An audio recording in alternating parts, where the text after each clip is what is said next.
Hello, my name is Kyle Steele, a candidate for Norman City Council, Ward 6 in the upcoming election cycle, and this is a summary for the City Council meeting that happened on January 13th, 2026. As usual, the agenda packet and timestamps to various points in the meeting will be linked down below in the description. Before I talk about the main meeting, however, I do want to mention a quick special executive session that the City Council had before the main meeting. Since this was an executive session, there was no recording for it, but I will put the agenda down below.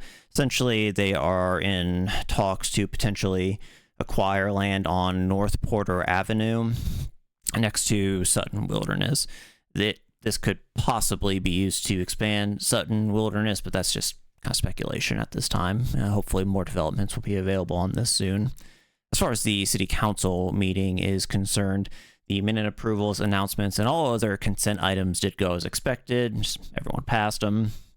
The first non-consent item was regarding a PUD, or Planned Unit Development, and this was postponed until the next City Council meeting, so it could be done at the same time as the final plat. There were no public comments for this item, and this passed with unanimous approval, so we'll be hearing this again in a couple weeks.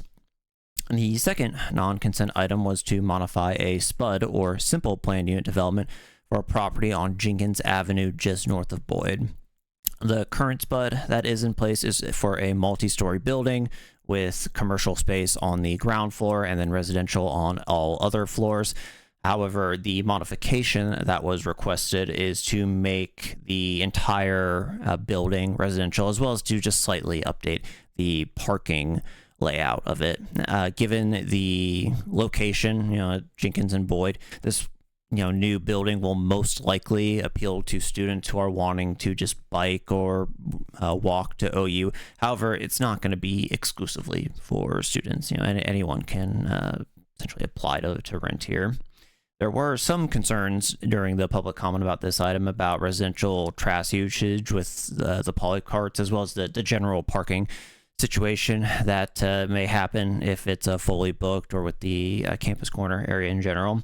And there was also the concerns about just the usage of SPUDs in general.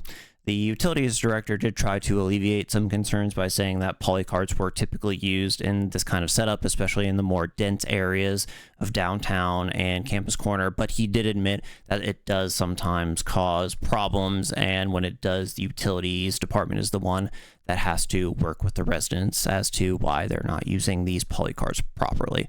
Ultimately, this ordinance did pass 7 to 1, with Councilmember Bruce voting no on it and Councilmember Peacock abstaining from the vote.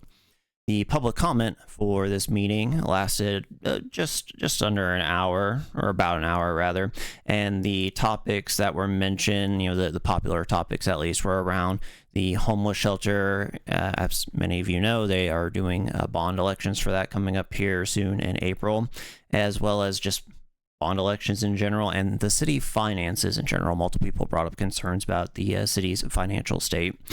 There was also some general comments about the substation that it was recently approved in Ward 5, private equity companies, and TIFs in general.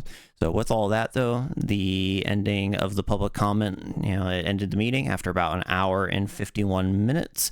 If you all have any questions or concerns for me or my campaign, please don't hesitate to email me at KyleForNorman@gmail.com. Thank you. Have a good day.